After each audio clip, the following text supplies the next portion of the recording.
She is a malignant narcissist who cannot get enough of herself while she simultaneously plays the victim. When Megyn Kelly speaks, the media world listens. But this time, she didn't just comment, she detonated. In a blistering takedown that's already rattling headlines across the US and UK, Kelly set her sights squarely on Meghan Markle, peeling back the polished public image and exposing what she calls one of the most calculated media maneuvers of our time. This isn't your usual royal gossip or fleeting celebrity drama. No. This is a hard-hitting, unapologetic critique from one of America's most seasoned media voices. Kelly's sharp words cut past the noise, questioning not just Meghan's ambitions, but the entire carefully crafted machine behind her rise. But how did it come to this? Why now, when Meghan and Harry seem to be retreating from the spotlight, is Kelly stepping in with such force? And here's the real twist. Insiders suggest this moment isn't just about public opinion. It could mark a pivotal shift in Meghan's entire media strategy. Stick with us because we're breaking down the full story behind Kelly's brutal commentary, the cultural stakes at play, and what this means for the future of Meghan Markle's reputation. You're watching Chatter Fuse. Don't blink because what's coming next will stun you. Make sure to like, subscribe, and join the conversation in the comments. And she also is pretending that she's crying. And we did a zero in, like we zoomed in just to see. There isn't a tear in sight, Dan. Look at this. I invite the viewers to take a close-up look at this. Where's the tear? If you thought Megyn Kelly's words were just another headline swipe, think again. Because here's where her critique sharpens into something far more unsettling. She's not just calling Meghan out for royal drama. She's dissecting her entire rise to power, piece by calculated piece. Long before the tiaras and royal titles, Meghan Markle was a determined actress navigating Hollywood's brutal ladder. From forgotten auditions to a briefcase girl on Deal or No Deal to the polished star of Suits.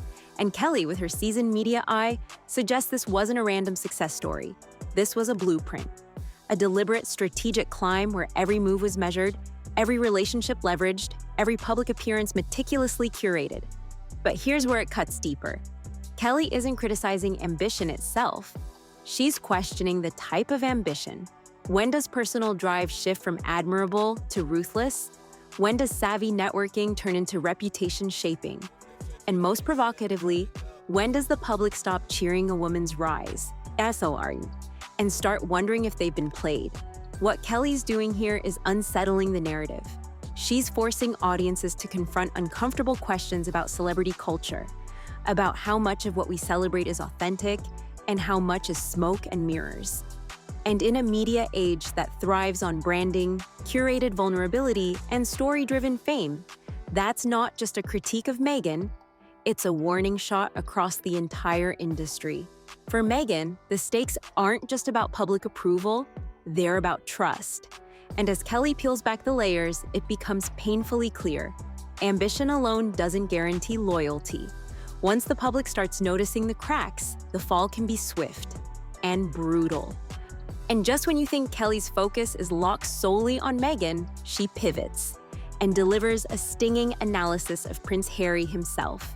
Because let's be honest, Harry wasn't always cast in the supporting role. For decades, he was the rebel prince, the one who broke protocol, the one the public forgave for his wild youth because, well, he was Harry. But Kelly's commentary raises an uncomfortable truth. In the Meghan era, that distinctive identity has blurred. Kelly points out, woof, with that sharp, seasoned tone, that Harry's narrative has increasingly merged with Meghan's, where once he stood as a relatable royal, a man grappling publicly with grief, service, and duty, he's now often viewed as an extension of Meghan's media machine. He's a co-star, the plus one, the quieter figure in the interviews, the documentaries, the brand launches. And here's where the cultural weight lands. In celebrity, and especially in high-profile partnerships, identity matters. Audiences respond to individuals, to authenticity, to distinct voices. When brand pairings become lopsided, when one narrative swallows the other, public trust starts to erode. Kelly's industry-savvy take digs into this. Harry, once a powerful brand on his own, risks fading into a secondary figure. And that comes with consequences, not just for media deals or public sympathy, but for the long-term durability of his reputation. It raises a bigger, unsettling question. When a once independent figure becomes tethered to a spouse's storyline, how long before the public stops seeing him altogether? And when that happens, can he ever reclaim the identity that once made him so compelling? Or is the damage already done?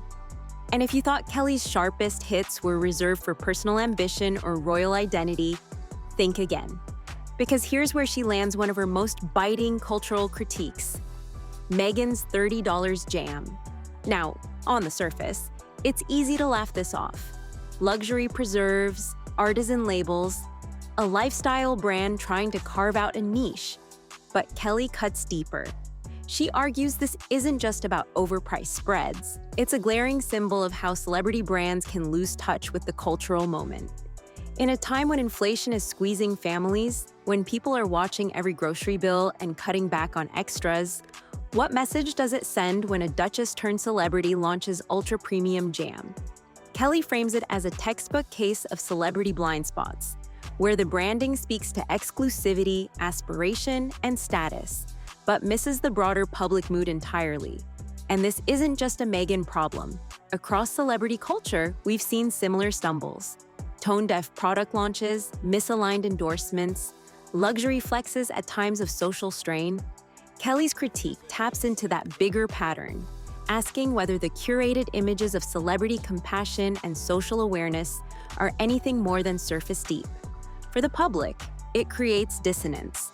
How do you reconcile the Meghan who champions mental health and social justice with the Meghan selling $30 jam to the elite?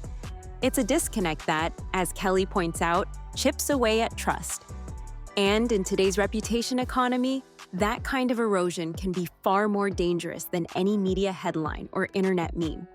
And here, Kelly lands what might be her most cutting and culturally relevant argument: the privacy contradiction. She doesn't just accuse Meghan and Harry of hypocrisy, she frames it as the central dilemma of modern celebrity life. On one hand, they demand privacy, denounce the media, and mourn the invasion into their personal world. On the other, they craft glossy Netflix documentaries, sit for explosive tell-all interviews, and build multi-million-dollar brands off the very fame they claim has cost them peace. Kelly's sharp critique isn't limited to the Sussexes. It taps into a broader tension faced by nearly every public figure today. In an era where fame is both currency and burden, how do celebrities navigate the line between controlling their own story and satisfying an audience that's hungry for access? And perhaps more importantly, when do audiences start sensing the disconnect? Because here's the long-term danger Kelly points to: when public figures curate their exposure too tightly, when they appear to pick and choose which moments deserve privacy and which moments they're happy to monetize, the audience doesn't just get frustrated, they get disillusioned. Trust erodes, sympathy fades, and what once felt authentic begins to look transactional.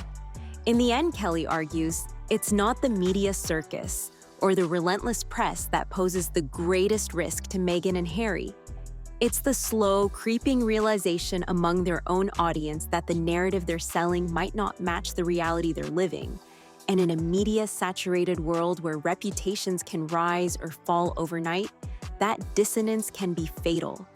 And if you thought this was all just media noise, Kelly steers the conversation towards something far weightier: the looming threat of royal severing. We're not talking about gossip or tabloid sniping.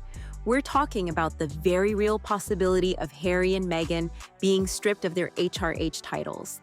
And Kelly, with her instinct for institutional weight, makes one thing clear: this isn't just a family feud or a PR embarrassment. This is about severing ties to centuries of monarchy, a rupture with an institution that has powered their global brand from day one. Because here's the hard truth few celebrities face: institutional affiliations matter. Meghan and Harry aren't just famous for who they are, they're famous for where they come from. The royal titles aren't ceremonial fluff, they carry symbolic heft. They open doors, command headlines, attract brands, and elevate even the most mundane ventures into international news. Kelly's commentary invites the audience to reflect on what happens if or when those ties are formally cut. Without the glow of royal legitimacy, Meghan and Harry risk being recast in the eyes of the public as mere celebrities, not exiled royals. For global audiences, media executives, and corporate partners, that shift isn't just symbolic. It's material. Once the monarchy pulls back its blessing, Kelly warns the couple standing in the cultural hierarchy changes. The question is no longer just, can Meghan and Harry survive the media storm? It's, can they survive the loss of the very institution that made their names worth knowing in the first place? And here's where Kelly delivers her most sobering and perhaps most damning point. The real danger isn't the critics. It's the moment the public simply stops caring. For all the headlines, the controversies, the Netflix deals, and Spotify flops, there's a much larger, slower threat creeping beneath the surface: audience fatigue. Kelly argues that overexposure doesn't just exhaust the media, it exhausts the public. When the same grievances, the same dramas, the same carefully packaged narratives are repeated again and again, something dangerous happens. People tune out. In today's hyper-competitive media landscape, attention is currency. And once the public moves on, regaining that attention is a near impossible uphill battle.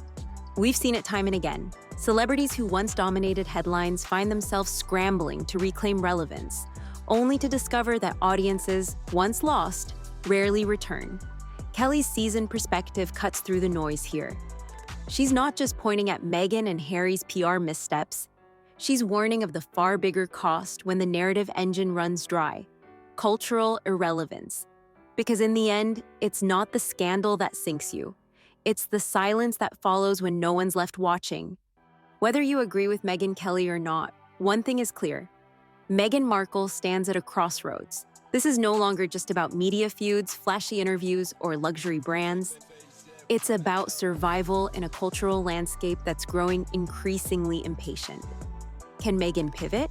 Can she reset the narrative, rebuild the trust, and craft an identity that feels authentic, not overproduced? Or, and this is the unsettling possibility Kelly dares to raise, has the cultural tide already turned, leaving Meghan chasing an audience that's quietly moved on? For all the headlines, deals, and dramas, this moment feels like a reckoning not just for Meghan, but for how we consume celebrity itself. And we want to know what you think. Join the conversation below. We'd love to hear your perspective on where this media saga is headed. Don't forget to like, subscribe, and stay tuned, because here at Chatterfuse, we're not just watching the headlines. We're unpacking what they really mean.